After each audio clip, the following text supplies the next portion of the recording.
ಜಿಲ್ಲಾ ಪಂಚಾಯತ್ ಮುಖ್ಯ ಕಾರ್ಯನಿರ್ವಾಹಕ ಅಧಿಕಾರಿಗಳಾದಂತಹ ಮೋನರವರು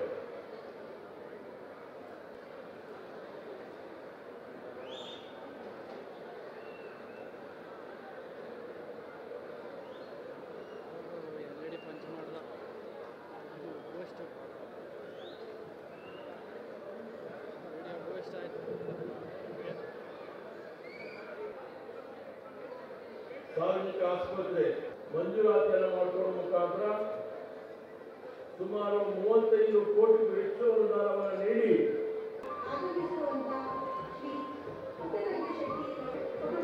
ಬೇಕಾಗಿ ಮನವಿ ಮಾಡಿಕೊಳ್ತಾ ಇದ್ದಾರೆ. ಬಂಧುಗಳೇ, ಕೆಲವೊಂದು ಕರ್ನಾಟಕ ಸರ್ಕಾರದ ಸನ್ಮಾನ್ಯ ಮುಖ್ಯಮಂತ್ರಿಗಳಾದಂತಹ ಸಿದ್ದರಾಮಯ್ಯ ಸಾಹೇಬರು ಕಾರ್ಯಕ್ರಮ ಉದ್ಘಾಟನೆ ಮಾಡ್ತಾ ಇದ್ದಾರೆ. ಜೋರಾದ ಚಪ್ಪಾಳೆ, ಜೋರಾದ ಚಪ್ಪಾಳೆ. ಶುಭಂ ಕರೋತಿ ಕಲ್ಯಾಣಂ ಆರೋಗ್ಯವಂತನ ಸಂಪನ್ನಃ ಶತ್ರುಬುದ್ಧಿ ಗೌರವಪೂರ್ವಕವಾದಂತ ಕೃತಜ್ಞತೆಗಳನ್ನ ಸಲ್ಲಿಸಲಿಕ್ಕೆ ಬಯಸ್ತೇನೆ. ಚಪ್ಪಾಳೆ ಚಪ್ಪಾಳೆ. ಆರೋಗ್ಯವಂತ ವ್ಯಕ್ತಿ ಈ ದೇಶದ ಸಂಪತ್ತು. ಅಂತಹ ವ್ಯಕ್ತಿಗಳಿಗೆ ನಾವು ಆರೋಗ್ಯವನ್ನು ಕೊಡುವುದು ನಮ್ಮೆಲ್ಲರ ಉತ್ಕೃಷ್ಟ ಕೆಲಸವನ್ನು ತಿಳಿಸಿ ಯಳಂದೂರು ಭಾಗದ ಜನತೆಗೆ 100 ಹಾಸಿಗೆ ಸಾಮರ್ಥ್ಯ. ಒಂದು ಚಿಕ್ಕ ತಾಲೂಕು, ಇಲ್ಲಿವರೆಗೆ 30 ಹಾಸಿಗೆಗಳ ಆಸ್ಪತ್ರೆ ಇತ್ತು.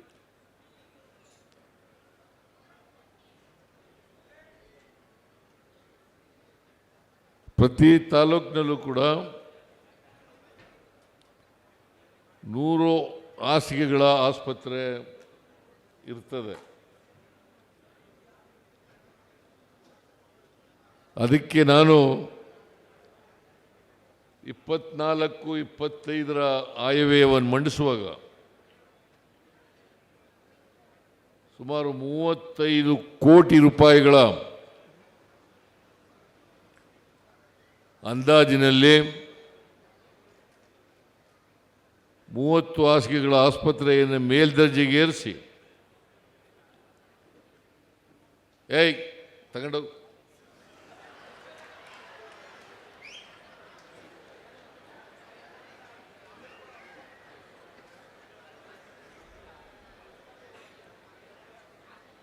ಈಗ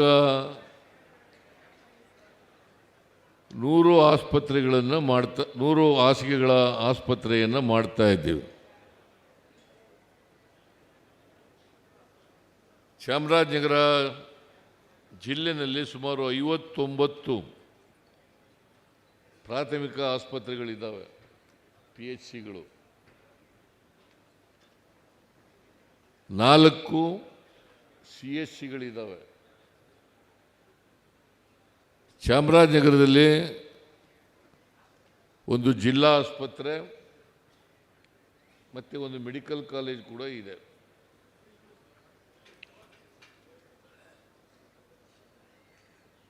ನಾನು ಮೆಡಿಕಲ್ ಕಾಲೇಜನ್ನು ಈ ಚಾಮರಾಜನಗರಕ್ಕೆ ಮಂಜೂರು ಮಾಡಿದ್ದು.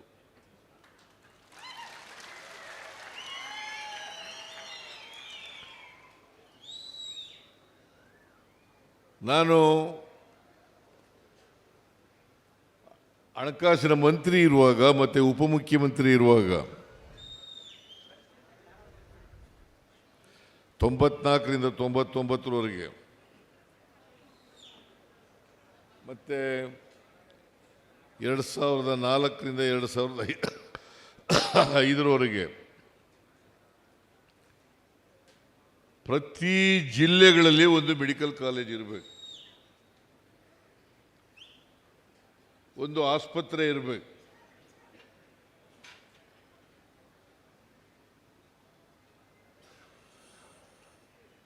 ಯಾಕೆ ಈ ಉದ್ದೇಶ ಇಟ್ಕೊಂಡಿದ್ದೆ ಅಂತಂದರೆ, ಹಳ್ಳಿಗಾಡಿನ ಮಕ್ಕಳು ಆಯಾ ಜಿಲ್ಲೆಯಲ್ಲಿರ್ತಕ್ಕಂಥವ್ರು ಅವರು ಕೂಡ ವೈದ್ಯರುಗಳಾಗಬೇಕು.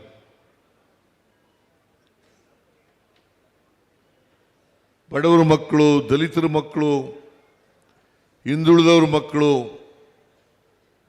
ಮತ್ತು ಜಿಲ್ಲೆಯಲ್ಲಿರ್ತಕ್ಕಂಥ ಎಲ್ಲ ಜನರು ವೈದ್ಯರುಗಳಾದರೆ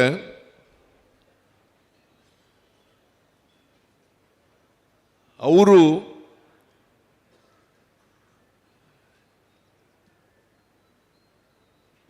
ಗ್ರಾಮೀಣ ಪ್ರದೇಶದಿಂದ ಬಂದಂಥವರು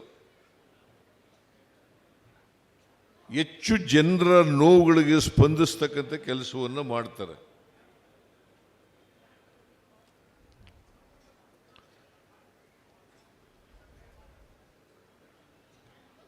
ಇವತ್ತು ಸರ್ಕಾರಿ ಆಸ್ಪತ್ರೆಗಳು ಬರೋರು ಯಾರು? ಶ್ರೀಮಂತರು ಬರಲ್ಲ, ಅವರೆಲ್ಲ ಖಾಸಗಿ ಆಸ್ಪತ್ರೆಗೆ ಕೊಟ್ಟು ಹೋಗ್ತಾರೆ. ಸರ್ಕಾರಿ ಆಸ್ಪತ್ರೆಗೆ ಬರ್ತಕ್ಕಂಥವರು ಬಡವರು ಮತ್ತು ಹಳ್ಳಿಗಾಡಿನ ಜನ. ಬಡವರು ಮತ್ತು ಹಳ್ಳಿಗಾಡಿನ ಜನ. ರಾಜಕಾರಣಿಗಳು ಕೂಡ ಬರಲ್ಲ ಸರ್ಕಾರಿ ಆಸ್ಪತ್ರೆಗೆ. ಇಲ್ಲಿ ಎಷ್ಟು ಜನ ಇಲ್ಲಿ ಕೂತಿರತಕ್ಕಂಥ ರಾಜಕಾರಣಿಗಳು ಸರ್ಕಾರಿ ಆಸ್ಪತ್ರೆಗೆ ಹೋಗೋರು ಭಾಳ ಕಡಿಮೆ.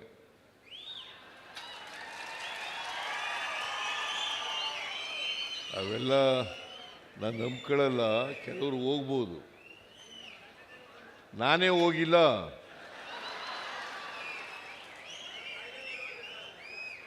ಮಾದೇವಪ್ಪನೂ ಹೋಗಿಲ್ಲ.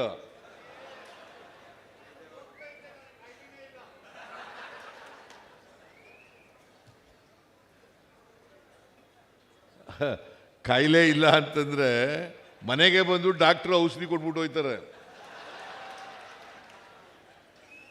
ಹಾಗಾಗಿ ಆಸ್ಪತ್ರೆಗೆ ಹೋಗೋ ಪ್ರಶ್ನೆಯಲ್ಲಿದೆ. ಮನೆಗೆ ಬರುವಾಗ ಡಾಕ್ಟ್ರುಗಳು ಆಸ್ಪತ್ರೆಗೆ ಯಾಕೆ ಹೋಗ್ತೀಯಪ್ಪ?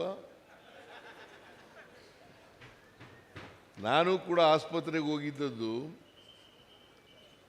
ಈ ಸ್ಟೆಂಟ್ ಹಾಕಿಸ್ಕೊಂಡೆ. ಹಾರ್ಟ್ಗೆ 2 ವೇನ್ಗಳು ಬ್ಲ್ಯಾಕ್ ಆಗಿಬಿಟ್ಟಿರೋ 2000ನೇ ಇಸ್ವಿನಲ್ಲಿ.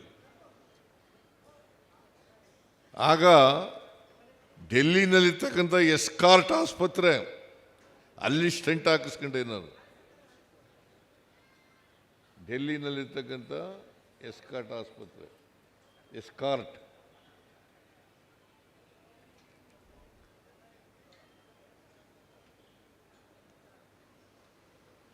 ಸೊ ಹಾಗಾಗಿ ನಾನು ಅಲ್ಲೋಗಿ ಮಾಡಿಸ್ಕೊಬಂದೆ. ಯಾಕಂತಂದ್ರೆ ಡಾಕ್ಟ್ರು ಅಡ್ವೈಸ್ ಮಾಡಿದ್ರು ನೀವು ಅಲ್ಲಿಗೋಗಿ ಅಂತ.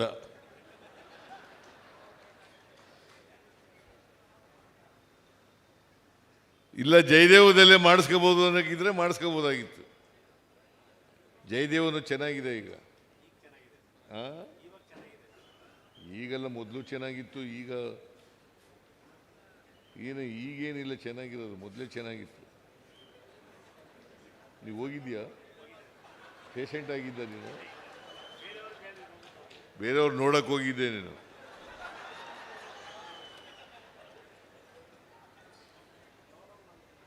ನಾನು ಯಾಕೆ ಹೇಳ್ತಾ ಇದ್ದೀನಿ ಅಂತಂದ್ರೆ,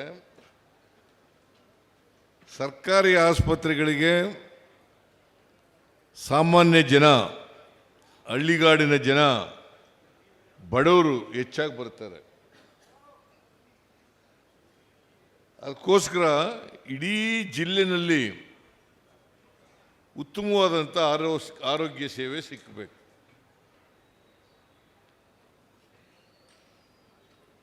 ಡಾಕ್ಟ್ರುಗಳು ಕೂಡ ಸ್ಪಂದಿಸಬೇಕು. ನಮ್ಮ ಡಾಕ್ಟ್ರುಗಳು, ಸರ್ಕಾರಿ ಆಸ್ಪತ್ರೆಯಲ್ಲಿ ಇರ್ತಕ್ಕಂಥ ಡಾಕ್ಟ್ರುಗಳು ರೋಗಿಗಳ ಜೊತೆ ಚೆನ್ನಾಗಿ ಮಾತಾಡಿಸ್ಬಿಟ್ರೆ ಸಾಕು ಅಲ್ವಾ?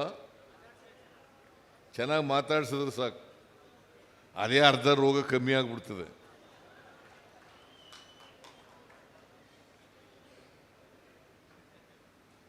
ನಮ್ಮ ಡಾಕ್ಟ್ರುಗಳು ಭಾಳ ಜನ ಸರಿಯಾಗಿ ಮಾತೇ ಆಡಿಸಲ್ಲ.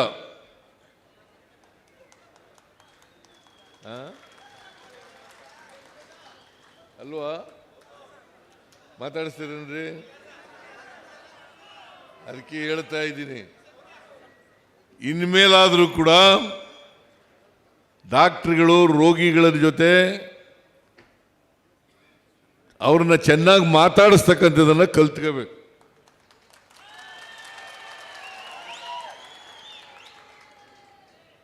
ಮತ್ತು ಅವರಿಗೆ ಸಕಾಲದಲ್ಲಿ ಸರಿಯಾದ ಚಿಕಿತ್ಸೆಯನ್ನು ಕೊಡಬೇಕು.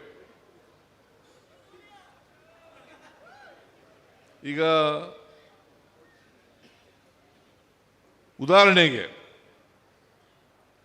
ಆಕ್ಸಿಡೆಂಟ್ ಆಗಿಬಿಡ್ತದೆ. ಆಕ್ಸಿಡೆಂಟ್ ಆದ 1 ಗಂಟೆ ಒಳಗಡೆ ಸರಿಯಾದಂಥ ಚಿಕಿತ್ಸೆ ಸಿಕ್ಕಿದ್ರೆ ಸಾಯೋದನ್ನು ತಪ್ಪಿಸ್ಲಿಕ್ಕೆ ಸಾಧ್ಯ ಆಗ್ತದೆ. ಅದನ್ನು ಏನಂತ ಕರೀತಾರೆ ಅಂತಂದರೆ ಗೋಲ್ಡನ್ ಅವರ್. Golden hour. ತಕ್ಷಣ ಆಕ್ಸಿಡೆಂಟ್ ಆದವರಿಗೆ ಚಿಕಿತ್ಸೆ ತಕ್ಷಣ ಕೊಡಿಸ್ಬೇಕು.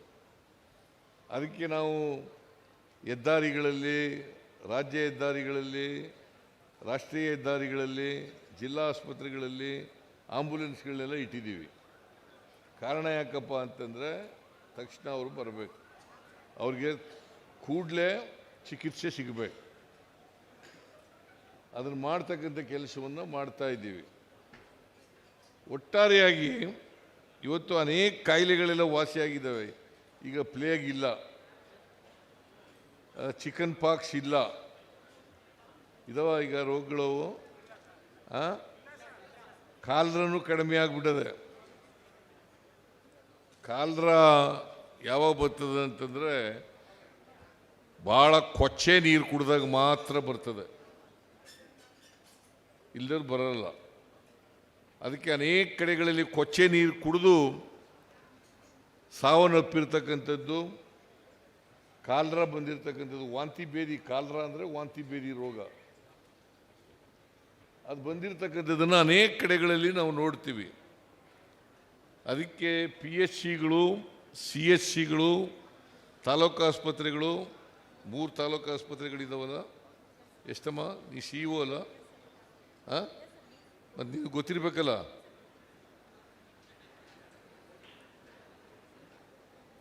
ಮೂರು ತಾಲೂಕು ಆಸ್ಪತ್ರೆ ಇದ್ದಾವೆ. ಈಗ ಇದು ಅಪ್ಗ್ರೇಡ್ ಆಗೋಯ್ತು. ಗುಂಡ್ಲುಪೇಟೆ, ಕೊಳ್ಳೇಗಾಲ, ಆಮೇಲೆ ಚಾಮರಾಜನಗರದಲ್ಲಿ ಜಿಲ್ಲಾ ಆಸ್ಪತ್ರೆ, ಯಳಂದೂರಿನಲ್ಲಿ, ಅನೂರಿನಲ್ಲಿ ಇಲ್ಲ ಅಲ್ಲ? ಇಲ್ಲ, ಈಗ ಹೊಸ ತಾಲೂಕಾಗಿದೆ ಅದು. ಅಲ್ಲೂ ಮಾಡ್ಕೊಳ್ಳೋಣ.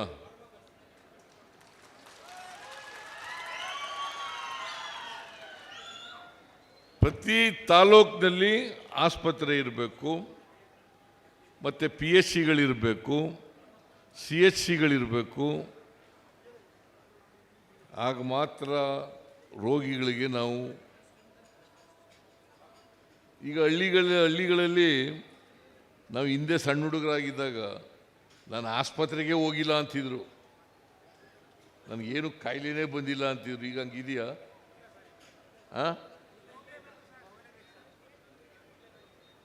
ನಾನೇ ಸಣ್ಣ ಹುಡುಗ, ನಾನು ಓದುವಾಗ ವಿದ್ಯಾರ್ಥಿಯಾಗಿದ್ದಾಗ ಜ್ವರ ಬಂದರೆ, ಕೆಮ್ಮು ಬಂದರೆ, ನೆಗಡಿ ಬಂದರೆ ಯಾವತ್ತೂ ಡಾಕ್ಟರ್ ಹತ್ರ ಹೋಯ್ತಾನೆ ಇರಲಿಲ್ಲ.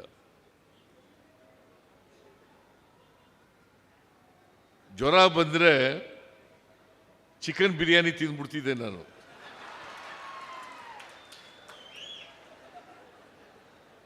Mutton fry ತಿಂದ್ಬಿಡ್ತಿದ್ದೆ.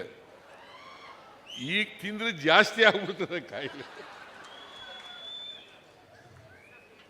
ಈ ವಯಸ್ಸಾಗಿದೆಯಲ್ಲ, ಈಗ ತಿಂದರೆ ಜಾಸ್ತಿ ಆಗ್ಬಿಡ್ತದೆ, ಜ್ವರ ಜಾಸ್ತಿ ಆಗ್ಬಿಡ್ತದೆ.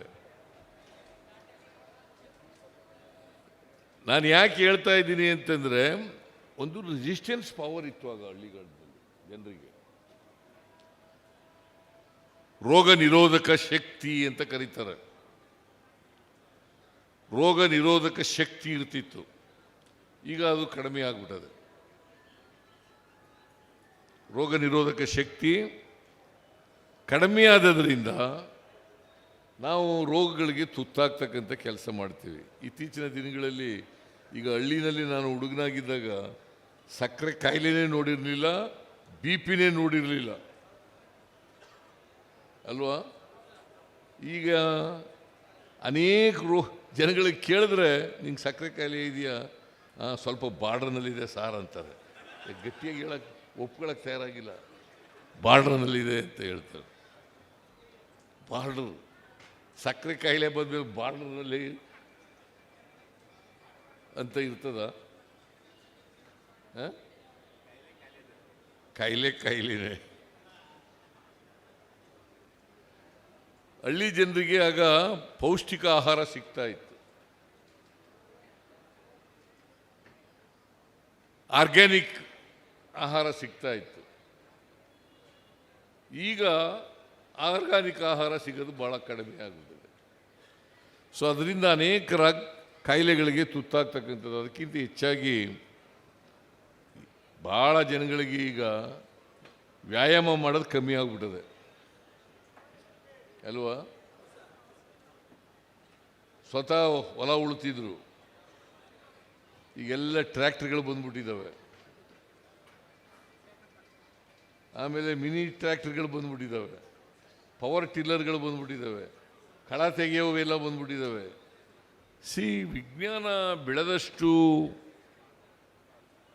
ನಾವು ನಮ್ಮ ಕಾಯಿಲೆಗಳು ಕೂಡ ಜೊತೆಯಲ್ಲಿ ಬೆಳೀತಕ್ಕಂಥದ್ದನ್ನು ಕೂಡ ನೋಡ್ತೀವಿ. ಅದಕ್ಕೋಸ್ಕರ ನಾವು ಜೀವನದಲ್ಲಿ ಶಿಸ್ತಿನಿಂದ ಇರ್ತಕ್ಕಂಥದ್ದು ಕಲಿಬೇಕು.